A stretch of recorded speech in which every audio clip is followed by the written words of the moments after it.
広大で危険に満ちている。2100年代、事の始まりは大宇宙からやってきた侵略者との戦いに突入した。侵略者の力は強大だった。私たちが長年にわたって築き上げてきたものは蹂躙された。田畑は焼き尽くされ、都市は焼き払われ、資源は消失した。それでも私は諦めなかった。領地は取り返すことが可能だったからだ。この土地だけは私たちの神聖不可侵な財産だったのだ。葵ちゃんは事の始まりに正当な領地を取り返さなければならない。こうして銀河の返還を求める戦いが始まった。葵ちゃん貴族エリートとなる。第1話、見つめるもの。これほど多くのことを見せつけられた上でなお、ムーンウォッチャーを真に理解するまでには長い時間がかかった。自分はもう二度と飢える必要はないのだと。アーサー・シー・クラーク。はじめにあかねちゃんが生まれた。あかねちゃんは寂しかったので、双子の葵ちゃんを生み出した。葵ちゃん。二人は仲良し。葵ちゃんはあかねちゃんが自分を産んだわけを聞いて、もっと賑やかしたいと思った。あかねちゃん。そこで、さらに増殖していった。葵ちゃんが増えれば、必要なご飯も増える。事の始まりは大地を開拓して農地に変えていった。事の葉号の始まりだ。お米、お金、領地、年貢。すごい。長年の努力により、事の葉号は豊かな世界となり、姉妹は平和に満足していた。そこへ、天空から一人の商人がやってきた。何やつ？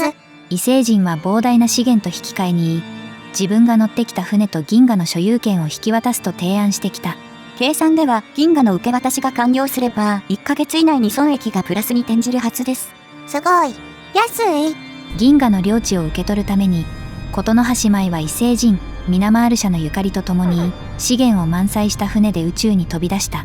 だがソル星系を離れる前に、突如としてポータルが開き、すべてが変わった。前触れなしに侵略者が湧き出したのだ。あわわわ。詐欺師は姿をくらました。ポータルから現れた敵は事の葉姉妹の都市を破壊し、土地を荒廃させた。葵ちゃん、しっかり。攻撃を受けた船を脱出して事の葉姉妹が地上に戻るまでの間に、敵は素早く姿を消した。後には崩壊した事の葉号と異星人が捨てた船や基地の残骸が残された。姉妹は敵が二度と戻ってこないことを願った。また怪獣が襲ってきたら怖い。しかし侵略は繰り返され、ポータルから湧き出す敵の攻撃は回を重ねるごとに凶悪さを増していった。葵ちゃん、どないしよう。そこへ未来人を名乗る謎の助言者が現れる。研究を進め、商人が捨てていった基地を要塞化しましょう。窮地の葵ちゃんはそれを受け入れた。賢い。すべての知識とデブリを結集し、技術的な困難と敵の妨害を乗り越え、ついにポータル近傍に要塞を建造することに成功する。安心。まだ終わってないよ、あかねちゃん。怪獣はどんどん強くなっていくし、この要塞じゃいつか足りなくなるかもしれへんな。それもあるけど、そうじゃないよ。葵ちゃんは空を指さした。銀河の受け取りがまだ残っているでしょ。銀河への進出に備える今、葵ちゃん、スカイウォッチャーの準備はできている。事の葉姉妹の頭上高くには、強力な新宇宙シタデルが待ち構えている。侵略者や姉妹の破滅を企てる者たちに対する不動の要塞が。どうも皆さん、こんにちは。事の葉層の領主、葵ちゃんです。お姉ちゃんのあかねちゃんです。東北キリトンです。キズのあかりです。よろしくお願いします。これからパラドックス星宇宙 4X ストラテジーゲームステーラーリス 4.0 のプレイをします。わーい。バージョンはプレイ開始時点で 4.0.14 です。途中から 4.0.21 になります。パラドビームの乱射でパッチバージョンが上がりまくっている。ダダダダダダダダダダダ。今回プリセット帝国の六冠浮上国と同じものを常に出現させるよう設定しています。どうして六冠を？ミナマール社を出現させるためです。帝国名は事の葉層。荘園、領主。ポートレートは自作の仮技能を着た葵ちゃんたちへ。起源は星明かりの下でる。事の葉姉妹の母星系の端に謎のポータルが存在する。そこは敵対的な存在が容赦なく押し寄せる玄関となっている。これらの侵略は避けられないと同時に予測不可能であり、葵ちゃんは最大の技術の結晶である新宇宙シタデルに頼らざるを得ない。思考は狂信的物質主義と受容主義。侵略者に襲われてるのに警戒しなくてええんか？銀河の受け取りが済んだらみんな事の葉層の住人です。それに備えて少しでも調査を進めます。葵ちゃん、偉い。さらに侵略者と戦って技術の大事さが分かりました。研究を進めたり、ロボを作ったりして対抗していきます。葵ちゃん、賢い。予告編では平和主義にするって言ってなかった？開戦のタイミングを制御しがたいので思ったより難しく。統治形態は下等制。下等制の政府では少数のグループが政治権力を独占し国家を支配する。政体は執行委員会。この政治体制は物質主義的な下等制で、強力な官僚機構が生産的で意義ある目標に向かって国家を統治し市民を導く。琴の葉元老院が葵ちゃんの執行委員会を選出します。執行委員会は元老院の承認のもと、荘園の運営を推し進めます。開発独裁。荘園はどんどん豊かになるし銀河の土地を接収して拡大します。すごい。国是は貴族エリート。この社会では上位階級を独占する貴族層の存在が定着している。エリート葵ちゃん、有能。銀河キュレーター。歴史的遺物の入念な収集と保存は常にこの文明を魅了してきた。しかし今、銀河の謎がすぐそこまで迫っている今、学ぶべきことは全て残されている。琴の葉層の土地から出た出土品は全部私たちのものです。1、10、100、1000万。これも惑星スケーパーにするって言ってなかった？序盤の障害物がきついのと標本をたくさん紹介したくて。葵ちゃんの種族特性は有能。葵ちゃんには天性の才能がある。賢明。葵ちゃんは経験から素早く学習する。不滅。葵ちゃんは異常に寿命が長い。不退転。葵ちゃんは生理学的に回復力が高く、姉を守る怒り狂った妹のように自分の領地のために戦うだろう。祖母。葵ちゃんは管理や組織化が難しい。貴族エリート葵ちゃんたちは支持されることを好まず、しばしば争いを起こしたり他者に疑念を持ったりする。みんな領地に帰ったら自分が主人だからしょうがないね。母星は多頭海型惑星のことの羽号。星系はソル星系です。アドバイザーボイスは自作の領主葵ちゃん。戦です。敵を討伐せよ。自力救済しかない。私たちの正当な領地を横領されました。訴えましょう。戦です。敵を建設完了です。年貢がまた増えますね。国旗はいつものようにエジプトのアンクを元に自作しました。艦船のデザインはサイバネティック。かっこいい。最初の統治者はジャッジャーブ葵ちゃん。見る目があるの特性を持つ役人です。ジャッジャーブ葵ちゃんには並外れた洞察力があり、他者が奇妙だとか無能だと考えるような才能に価値を見出す。えらい。ジャッジャーブ葵ちゃん、すごい。ゲーム設定に移ります。難易度減衰。銀河サイズは極大の先制形。広い領地。銀河の形状は6つ腕の渦巻き銀河。この銀河には中心から6本の腕が伸びている。AI 帝国の数は最大の30。多い。賑やか。機器のタイプはコンティンジェンシー。機器レベル25倍。技術、伝統コスト 0.25 倍。ミッドゲーム開始2225年。エンドゲーム開始2300年。勝利年オフ。あとはデフォルトです。DLC は全部入り。モッドは画像の通りです。ただ、警告マークのついているものには適用できていないものもあるかも。素晴らしいモッド、ありがとうございます。ありがとうございます。ありがとう。自作モッドは、ポートレートやアドバイザーボイスの追加と一部の翻訳の修正です。では、始めていきましょうか。開始の前にお助けキャラを紹介します。せやったな。京町。未来からやってきたお助けキャラ、京町聖火です。琴の葉姉妹が銀河で生き残れるようサポートしますね。すごい。頼り。早速今の琴の葉像を見ていきますか。これが琴の葉姉妹の母星、琴の葉号ですね。佐藤。多頭海型惑星。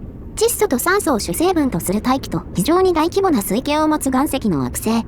惑星全域が一つながりの海洋で、そこに群島が点在する。島は活発な火山活動によって比較的短期間で生まれたり消えたりするため、惑星の景観は常に変化し続けている。この美しい惑星を守っているのが CO2 シタデルなのでしたね。序盤で7キロの要塞か。強い。葵ちゃんの要塞、最強。ポータルのそばに設置されていて、敵の襲来に備えています。新宇宙シタデルは DLC バイオジェネシスの新機能で、起源星明かりのシタデルを持つ帝国はゲーム開始時からそれを使える感じですね。当面防衛は問題ないでしょう。周辺の状況を確認。立地は銀河地図加担ですね。チョークポイントで閉じ込められでもしない限り有利な立地かな。すごい。真ん中の方が領地を四方八方に回収しに行けたのに。早く出ていかないと下の方に閉じ込められてしまうかもしれませんね。怖い。急いで領地の受け取りを進めないと。その前にまずは地図を作成しましょう。何をするにせよ銀河の詳細な地図がなければ活動はおぼつきません。はい。葵ちゃんたちは調査船を何隻も建造し、銀河の探索に乗り出した。今回の動画からステーラーマップというソフトでセーブデータを元に生成した地図を使っていきます。準地性的な種族を発見。クジラ座タウ星第3惑星の氷点下の気候は快適とは言い難いが、ここは不毛の惑星ではない。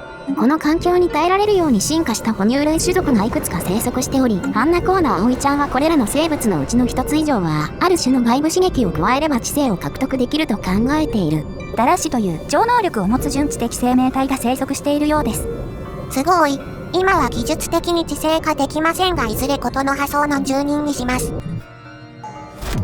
異常な振動。スカイウォッチャー葵ちゃんが憂慮すべき事態について報告してきた。ソル星系のポータルから微妙だが紛れもない変動が最近検出されたのだ。過去にも同様の変動が検知されたが、それは敵対的な生物兵器を積載した戦艦の攻撃を予告していた。これらの予測が正しければ、数ヶ月以内に次の攻撃が予想される。ことの葉姉妹の生存は、再び防衛者葵ちゃんの決意にかかっているかもしれない。怖い。現状では要塞を信じるしかありません。銀河は広大で危険に満ちている。不屈の伝統を採用。数ヶ月後、怪獣がワームホールから湧き出してきました。星明かりの下で迎撃せよ。頑張れ、お願い。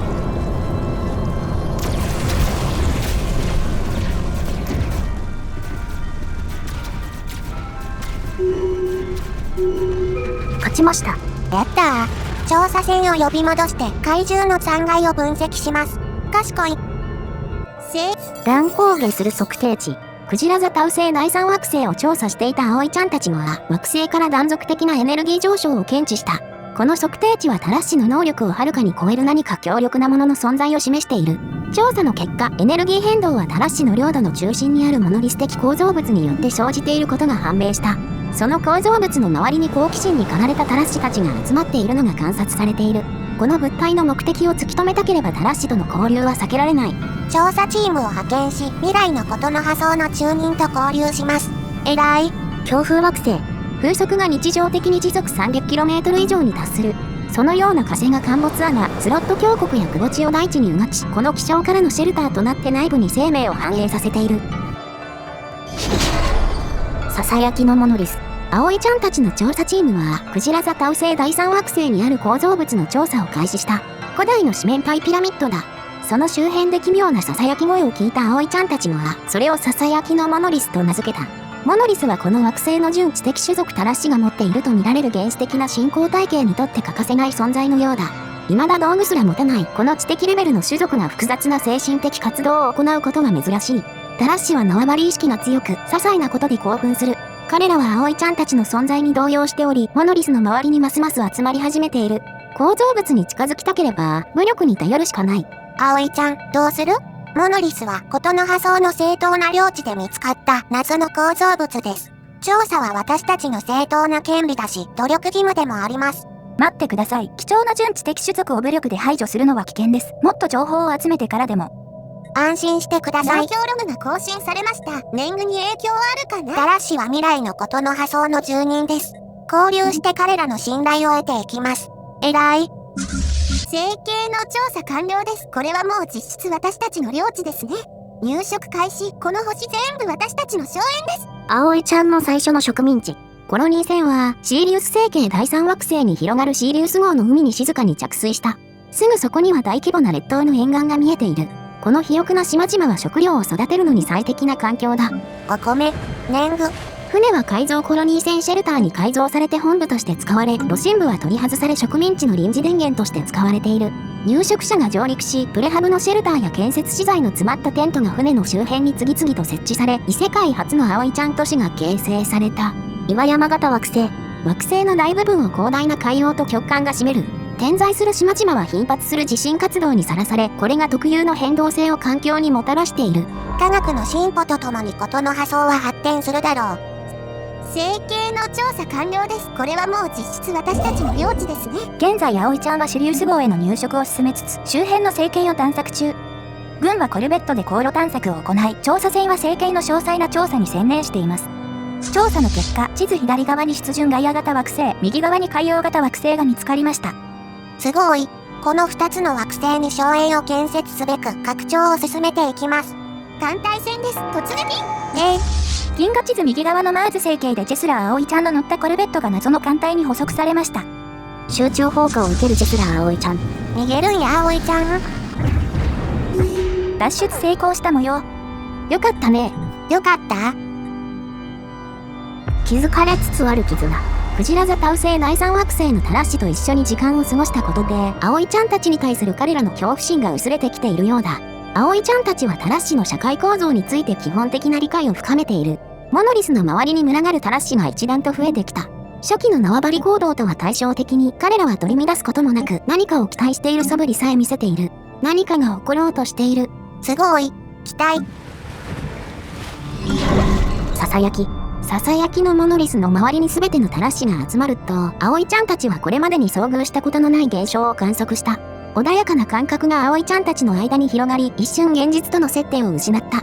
モノリスが起こした超常現象に巻き込まれたようですね。葵ちゃんたちはその出来事をささやき現象と名付け、モノリスから直に接触されたと主張している。何やつ。すごい。接触の間、葵ちゃんたちはお互いに心の奥底にある思いを共有し、信頼感と同情を覚えたのだそうだ。そしてその効果が薄れるに従い、モノリスからのエネルギー放出は激減していった。もしかすると、モノリスと再び交信する方法を編み出せるかもしれない。状況ログが更新されました。年貢に影響あるかな。つまり、エネルギー放出が高い時だけ更新できたので、その状況を再現できれば、ということですね。魅力的だな。エネルギーを与えていたのは超能力者のタラッシでしょう。タラッシュを集めて状況を再現します。港が攻撃を受けています。訴えましょう。再びワームホールからの進行です。あわわ、頑張れ。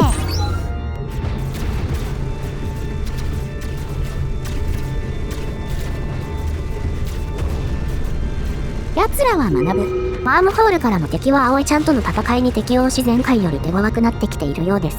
今の戦力で手に負えなくなる前に力をつけないと。廃墟惑星。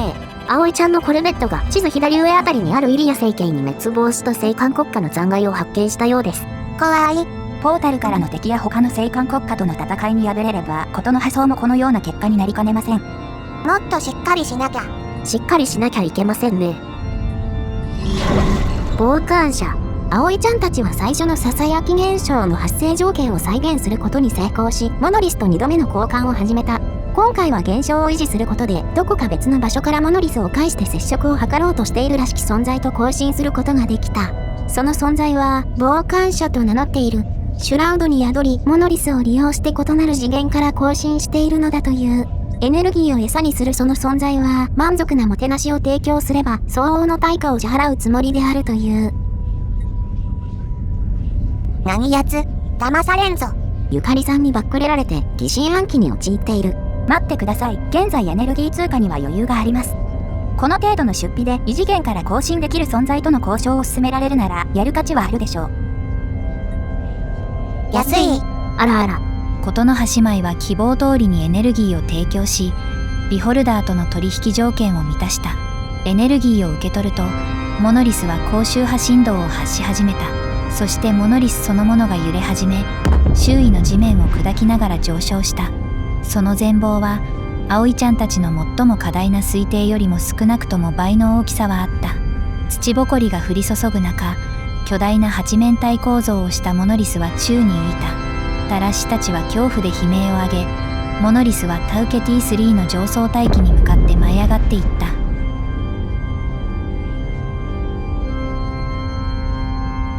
これが葵ちゃんと私の最初の出会いであり、事の葉姉妹を導くかがり火として歩む苦難の旅路が始まる。上昇を続けるモノリスを目で追った葵ちゃんたちは、無限に広がる天空を見つめ返した。私のモノリスが風吹きすさぶ惑星を出てタウ星との間に直列した時、本当に生まれいでたのは、日の出の輝きに誘われた葵ちゃんたちの心だったのだ。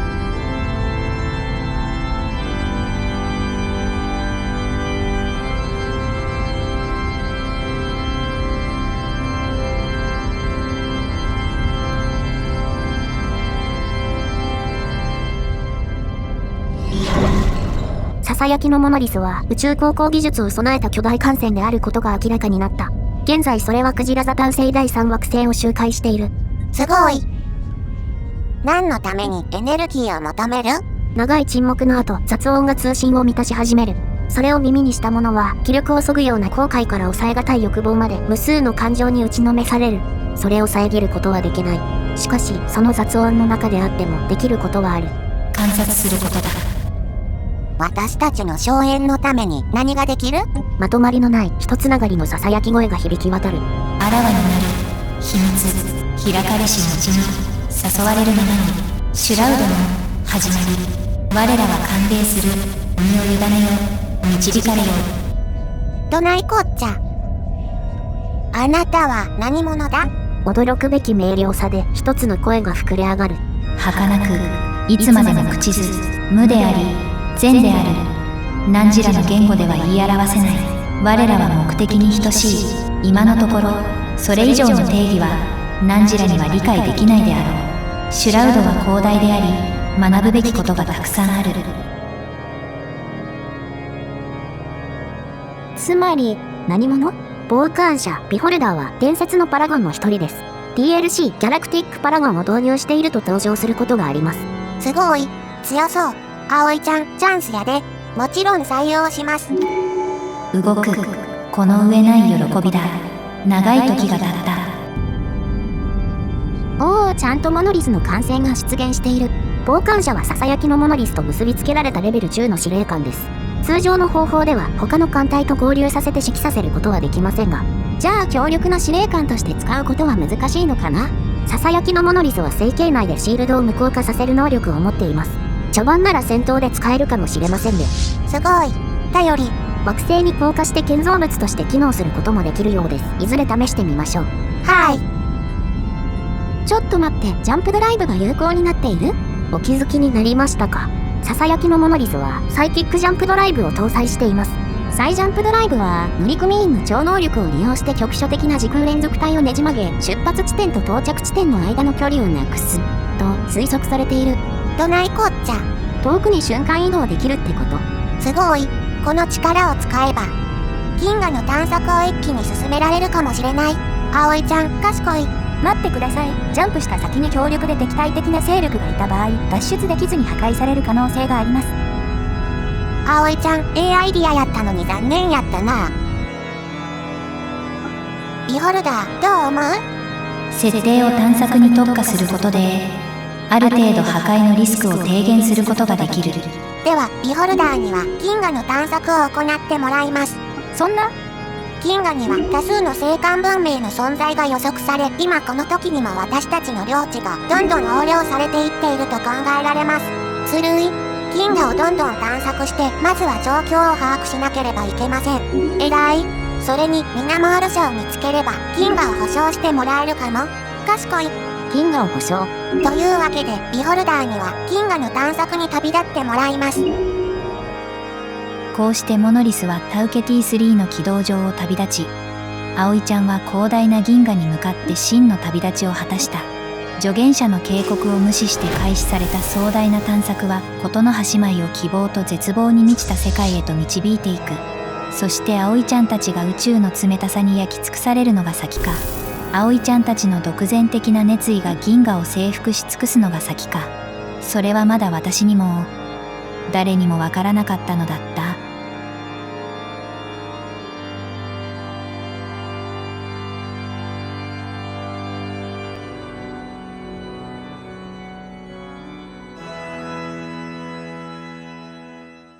今回荘園というか内政要素あんまりなかったね。ビホルダーが登場したためことの波号の説明は後回しにしました。